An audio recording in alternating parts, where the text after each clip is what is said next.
Околиці села просто завалені знищеною російською технікою. Просто все забито знищеними уламками. Ну і величезну купу, кілька десятків, підкреслю, десятків одиниць КАМАЗів, російських вантажних автомобілів, бронеавтомобілів, БТРів, танків захоплено. Це просто вражаюча картина масового знищення російських окупантів. Українські воїни проводять огляд. Ось тут у нас теж бійці є. Друже, пару слів нам розкажи.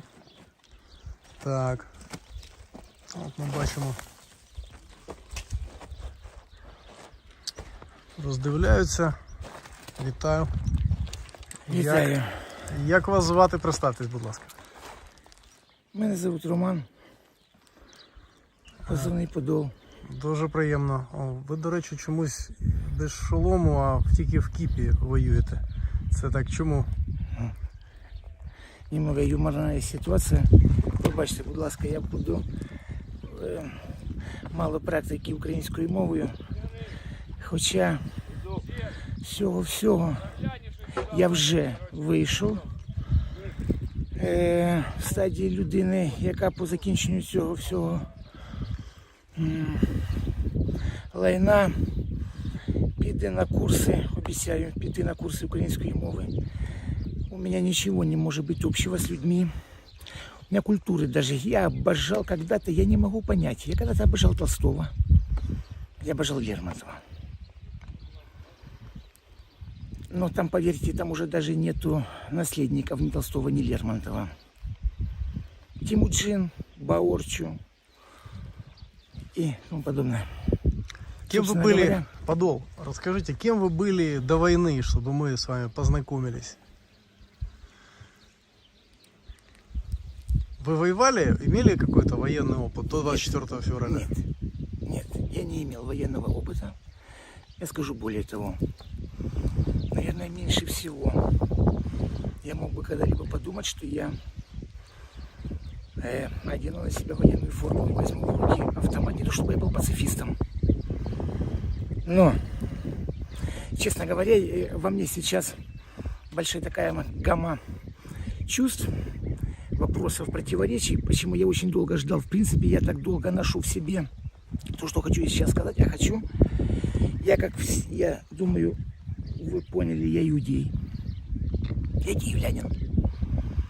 Я ходил в синагогу Бродского. На сегодняшний день я пребываю в таком дружеском конфликте со своими братьями по причине. Они не могут понять реакции Израиля на происходящее сегодня у нас. Я пытаюсь объяснить, вы не понимаете, эта страна 47 года с момента своего зачатия, она пребывает в войне, ей есть о чем думать, она очень маленькая, но у вас получилось то, чего еще не получилось у нас. Мне очень, как еврею, хотелось бы, чтобы вы поняли, что здесь происходит. Что вообще такое слово денацификация. Евреи, как никто, должны это понимать. Вы понимаете, что блокируют города? Блокируют города. И их тупо уничтожают. Где женщинам на родильных столах отрывают ноги. —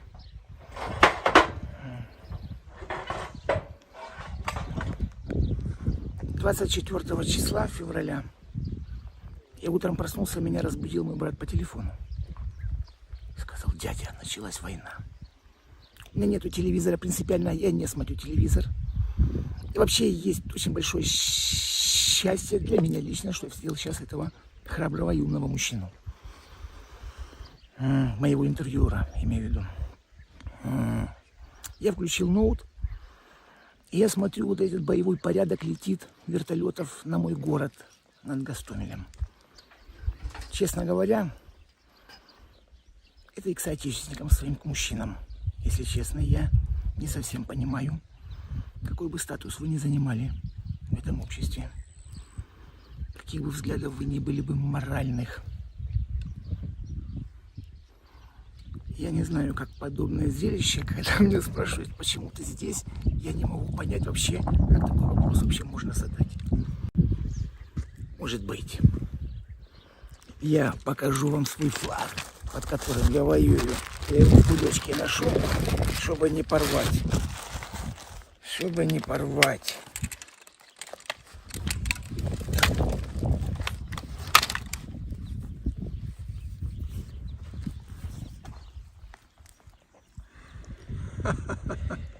Вот это неожиданно. Перший жидо-бандерівський курень. Евреи никогда не вернутся больше в гетто. И Масада больше не пойдет. Это моя Масада. Это мои братья, которые заслужили свободы этими двумя Майданами. Это вообще парадокс.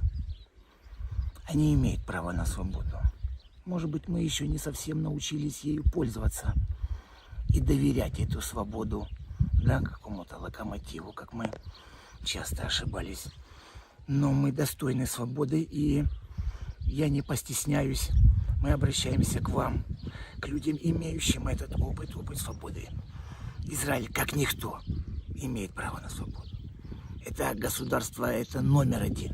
Свобода и Израиль – это номер один. Право иметь свое государство и Израиль – это номер один. Это мое личное мнение. Как киевлянина коренного.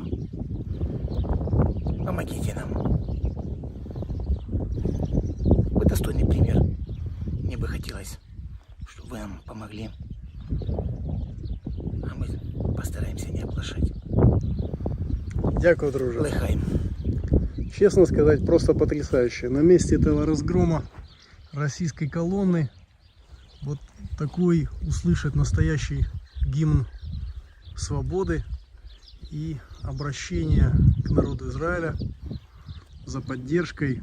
Роман, честно скажу, я впечатлен. Спасибо тебе большое. Спасибо вам большое. Спасибо. Спасибо. И вам за вашу работу. Я Спасибо, со всем дорогой. уважением. Спасибо. Спасибо. Да. Вот мы думали снять про разгром колонны. Получилось рассказ о том, как люди без военного опыта идут защищать свободу Украины. Вот это вот уничтоженная российская колонна, одна из многих, которые уничтожены здесь, в Гусаровке. И вот она стала просто фоном для таких благородных и прекрасных слов. Ну да, смотрите, сколько здесь боеприпасов.